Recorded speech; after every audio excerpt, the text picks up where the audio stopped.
Où investir en immobilier? Comment savoir dans quelle ville il faut investir en immobilier? C'est ce qu'on va voir aujourd'hui dans cette nouvelle vidéo. Salut, c'est Willem. Si tu ne me connais pas, moi je parle de tout ce qui est immobilier, colocation, location courte durée, immeuble de rapport. Ça prend à gagner de l'argent aussi un petit peu avec le freelance. Je vais aussi faire un peu de marchand de biens. Donc aujourd'hui, on va voir en 5 tips où il faut investir en immobilier. Ok. Tips numéro 1, les objectifs. D'abord, il faut caler les objectifs. Il y en a beaucoup qui viennent me voir en message ou sur les groupes, ou etc., sur Insta, bref, en commentaire. Ils se disent, mais c'est quoi la ville la plus rentable? Alors arrêtez que cette question ne veut rien dire. Il n'y a pas de ville rentable. Il n'y a pas de bien rentable. Il n'y a pas de magie rentable ou je ne sais pas quoi rentable. Ok? On rend un bien rentable. On crée une rentabilité. Donc, si vous cherchez un bien rentable, vous n'allez pas trouver, parce que ça n'existe pas. Par exemple, est-ce que vous voulez du patrimonial? Est-ce que vous voulez investir? Vous vous en foutez du cash flow. Donc, par contre, au minimum, il ne faut pas dépenser d'argent, parce que vous ne pourrez pas enchaîner. Donc, vous voulez voilà, avoir quelques apparts, un appart ou deux. À la retraite, vous revendez. Vous payez un peu d'impôt si vous avez fait du locatif. Et voilà, vous avez la totalité. Vous faites une petite plus-value. Voilà, vous ne perdez pas d'argent. Okay. Et à la fin, ça vous fait un appart. Vous n'avez pas à payer des loyers quand vous êtes à la retraite. Est-ce que vous voulez remplacer vos revenus et donc du coup vous voulez du cash flow tous les mois? Donc voilà. Est-ce que vous voulez faire les deux? Parce qu'il y en a qui disent c'est soit cash flow soit patrimonial, ce qui n'a pas de sens puisque forcément quand vous achetez quelque chose c'est forcément patrimonial puisque à la fin ça vous fait un appart. Est-ce que vous voulez les deux? Est-ce que vous voulez faire de l'achat-revente marchand de biens ou achat-revente non propre? Voilà. Qu'est-ce que vous voulez faire?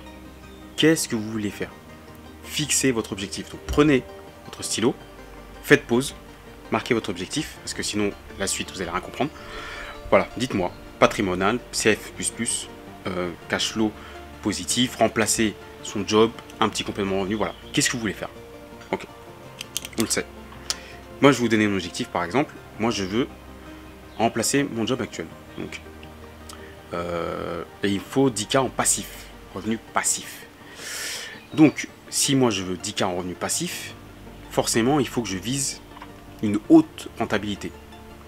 D'accord? Donc je vais investir dans des villes où potentiellement je peux dégager une haute rentabilité.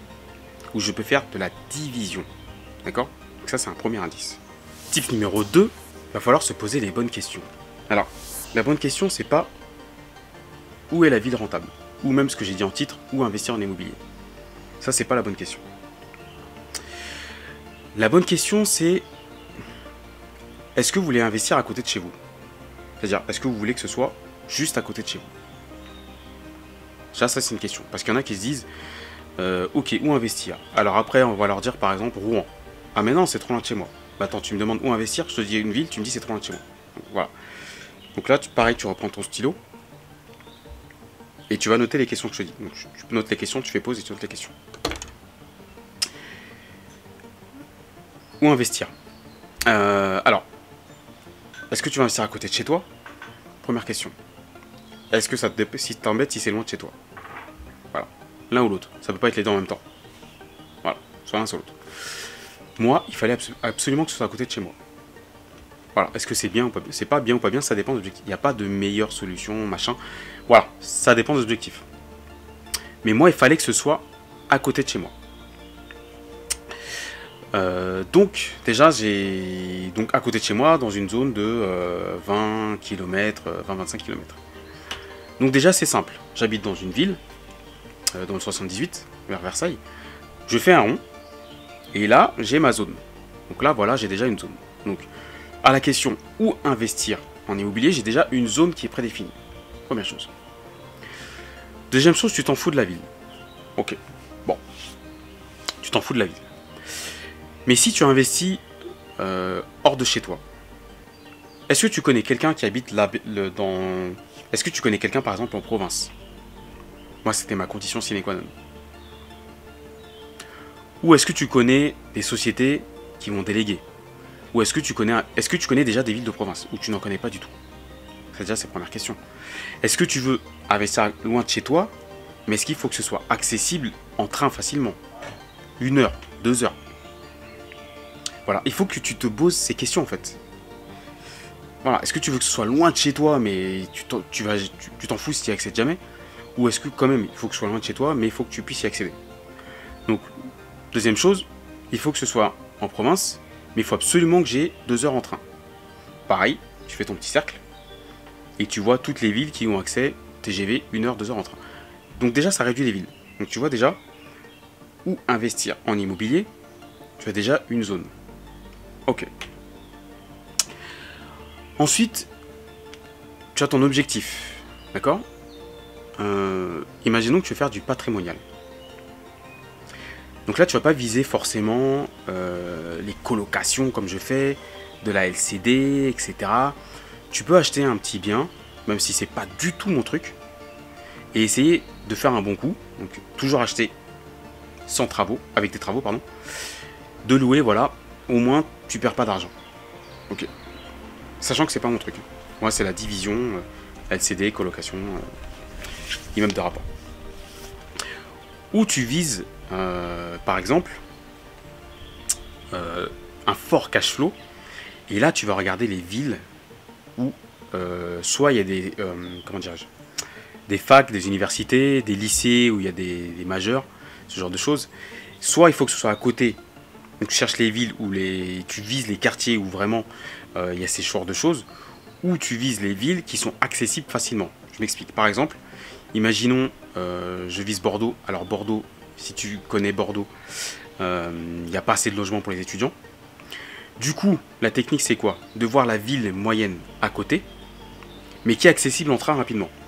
20 minutes. Tu prends le train. D'ailleurs, tu prends un logement qui est à côté par exemple, je crois que c'est Libourne. Tu prends un logement à Libourne où le train est juste à côté. La personne prend son train, 20 minutes, elle est à Bordeaux. C'est pas à Bordeaux, mais comme Bordeaux c'est blindé, c'est cuit. Tu prends une petite maison, un immeuble là-bas, tu mets que des étudiants dedans, ça va marcher. Ça, c'est un exemple.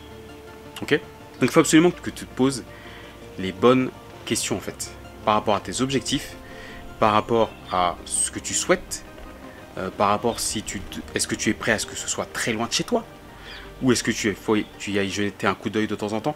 Voilà, il faut que tu te poses ces questions d'abord.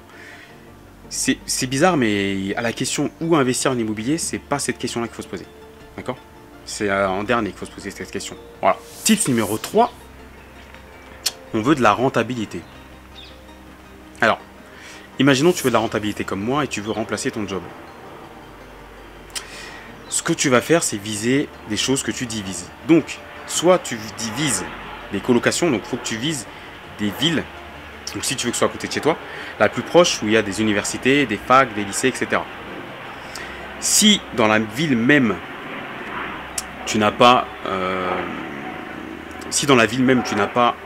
comment dirais-je, tu n'as pas de bien intéressant, tu vises la ville à côté, mais il faut que ce soit accessible facilement en transport.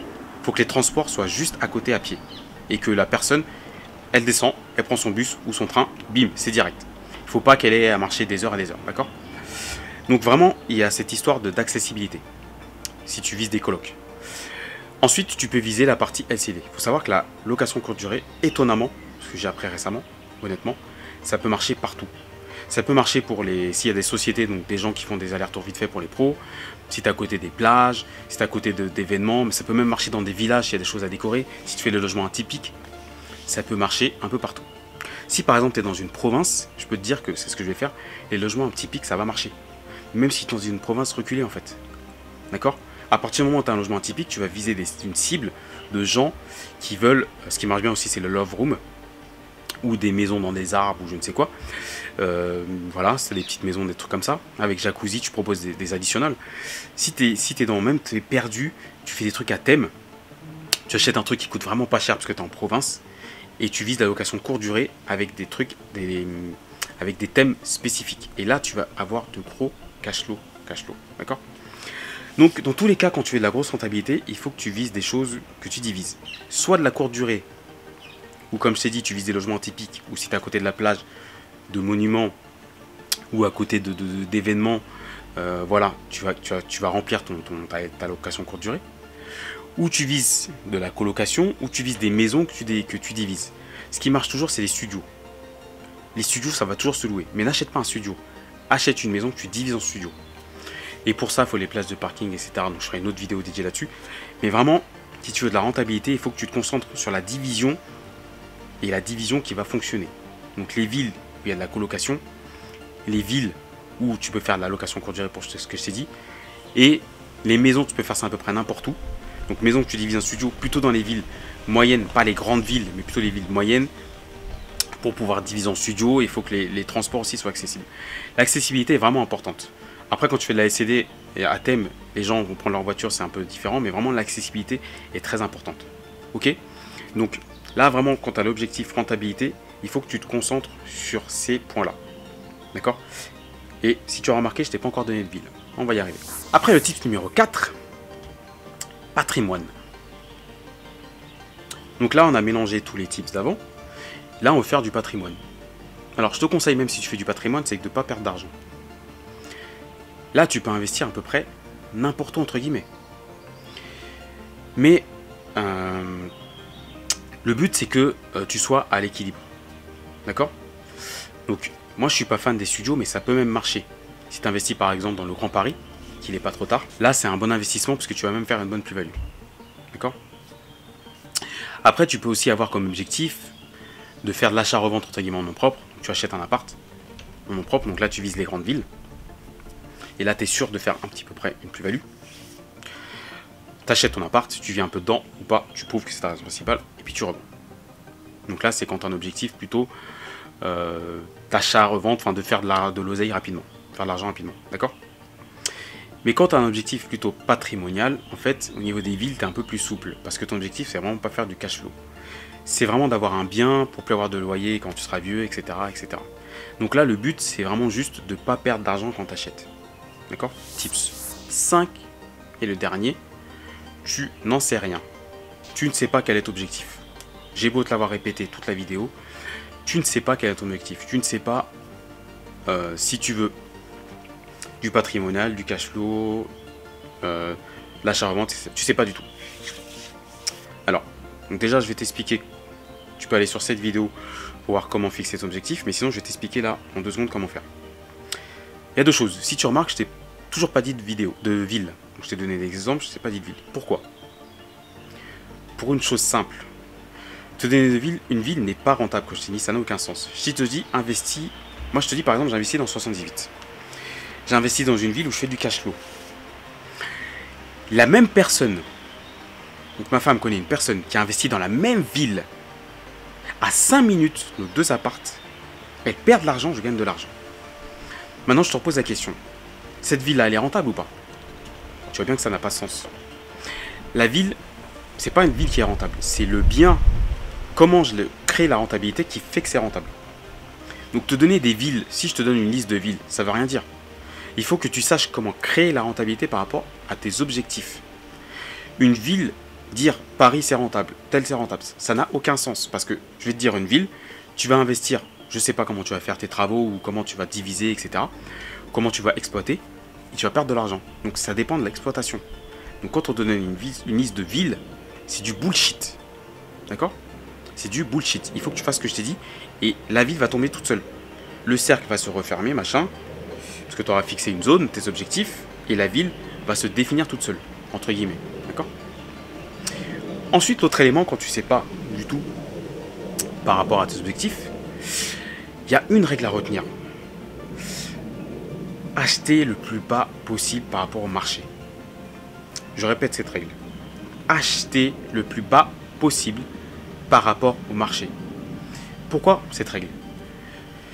Même si tu n'arrives pas à louer, même si tu ne trouves pas ton artisan est à planter, même si ceci, même si cela, dans tous les cas, si tu achètes très bas au niveau du marché, que tu as bien calculé tes travaux, que tu as bien calculé au niveau des frais de notaire, l'apport que tu as mis, quand tu achètes correctement, moi quand j'achète, tout compris, c'est-à-dire que si je revends 5 minutes après les travaux, je ne perds pas d'argent.